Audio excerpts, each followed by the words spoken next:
বিমান বাংলাদেশ এয়ারলাইন্সের cabin ক্রুদের overseas allowance উত্তোলনকে কেন্দ্র করে হুন্ডি ও অর্থ পাচারের চাঞ্চল্যকর অভিযোগ উঠেছে।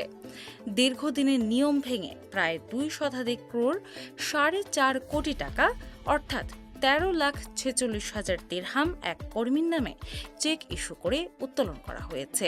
গত 14 মে দুবাইয়ের জনতা ব্যাংক থেকে অর্থ উত্তোলনের পরদিন 15 মে BG248 ফ্লাইটে ঢাকায় আসেন ক্রুরা।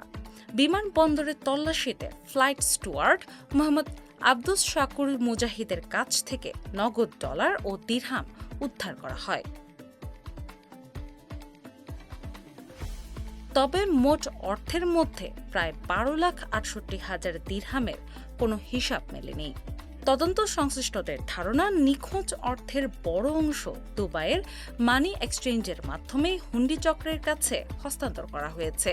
পরে দেশে ইউনিয়ন কার্যালয় ও এজেন্টের মাধ্যমে তা বিতরণ করা হয়।